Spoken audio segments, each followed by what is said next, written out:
What if one single mistake, just one desperate message sent to the wrong man, could change your life forever?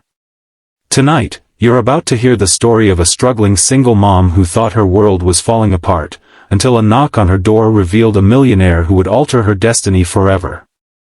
Stay with me until the end, and if you love stories that touch the heart and inspire the soul, make sure to like this video and subscribe to the channel right now, because what you're about to hear is nothing short of unbelievable. Emily sat alone in her tiny apartment, the flickering glow of the street lamp outside slipping through the cracks in her blinds. Bills were scattered across the worn-out coffee table, each one a cruel reminder of the life she had never imagined for herself. She was only 30, yet the weight of the world pressed down on her shoulders like she had lived 100 years. Her daughter Lily, just 6 years old, slept in the next room, clutching a worn-out teddy bear Emily had picked up from a thrift store years ago. That teddy bear was the only constant in Lily's life, something that had stayed even when her father hadn't. Emily's ex-husband had left without looking back, choosing freedom over responsibility, leaving Emily to pick up the shattered pieces. The rent was late again, and Emily knew her landlord wouldn't be patient much longer. She had skipped meals so Lily could eat, stretched every dollar, and taken on extra shifts at the diner, but still, it was never enough. That night, her hands trembled as she picked up her old phone, tears dripping onto the cracked screen. She didn't know who to reach out to anymore. Friends had drifted away, family was distant, and pride had kept her silent for far too long. But desperation has a way of breaking walls, and that night she opened her messages and began typing. "Please, I don't know what else to do. I need help. I can't let my little girl suffer anymore. Even if it's just for food or rent, I'm begging you." She thought she was sending the message to her old friend Sarah, who had always offered to lend an ear.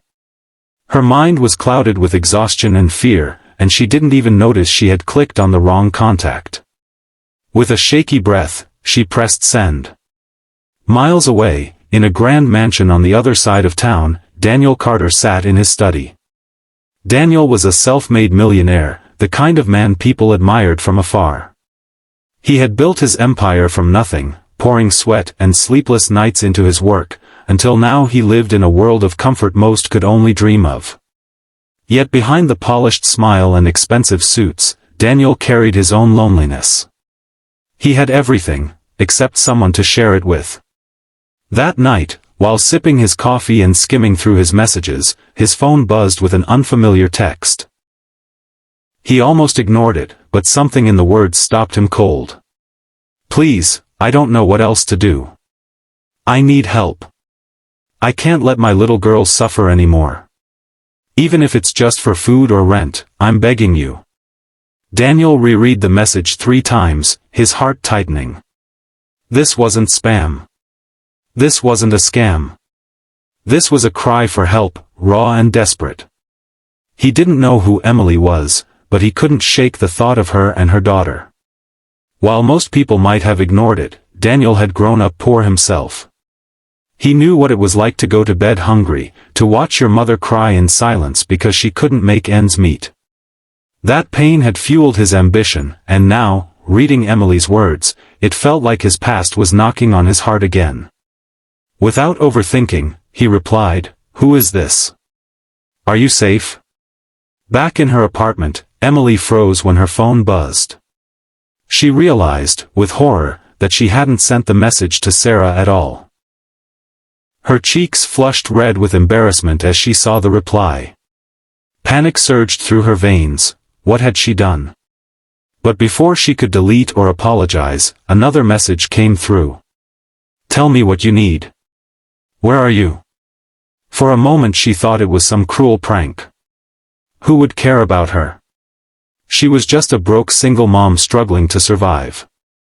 But something about his tone felt sincere, steady, like someone who wasn't mocking her but truly wanted to know. Against her better judgment, she typed back slowly, explaining how she had lost shifts at work, how rent was overdue, how she couldn't bear to see Lily suffer anymore. She never mentioned her name, never gave too many details. She couldn't trust a stranger. But she poured enough of her pain into those words that it reached Daniel's heart like a whisper in the night. Daniel sat back in his chair, staring at her messages. Every line cut deeper into him. He wanted to help, but he knew people could be cautious, even suspicious. So he typed one last message: "I don't know how this happened, but tomorrow, I'll come to you. Not to judge. Not to pity. Just to help." Emily read those words with wide eyes, her heart racing. She didn't believe him. Millionaires didn't just show up at the doors of people like her. It had to be some sort of joke, and yet, something in her chest fluttered with the smallest spark of hope. She locked her phone, shook her head, and whispered to herself, "Don't be foolish, Emily."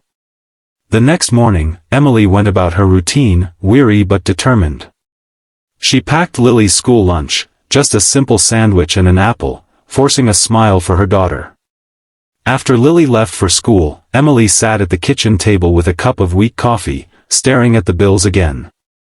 That's when the knock came. Sharp, steady, unexpected. Her heart jumped into her throat. She wasn't expecting anyone. For a moment, fear rooted her to the chair. Slowly, she walked to the door, her hand trembling as she turned the knob. And when the door creaked open, her breath caught. Standing there was a tall man in a tailored suit, his eyes kind yet intense. He didn't look like anyone from her world. And before she could speak, he said softly, "Are you the one who sent the message?" Emily's knees nearly gave out. She could only stare, speechless, her heart thundering in her chest. In that moment, her world shifted, though she couldn't yet know just how much. Emily stood frozen at the door, staring at the stranger who seemed too unreal to be true. His suit was immaculate, his presence commanding, yet his eyes carried a gentleness that eased her fear. "I'm Daniel," he said quietly, "and I think you sent me a message by mistake last night. But I'm here because I couldn't ignore it." Tears welled in Emily's eyes, shame and gratitude colliding all at once. "I didn't mean to bother you," she whispered. "I was desperate. I thought I sent it to a friend." Daniel shook his head. "You don't need to apologize for asking for help. I know what it's like to struggle. I grew up with nothing. That's why I'm here. Not to pity you, but to give you and your daughter a chance." For the first time in years, Emily felt a spark of hope ignite in her heart. In that moment, she realized fate had sent her message exactly where it needed to go.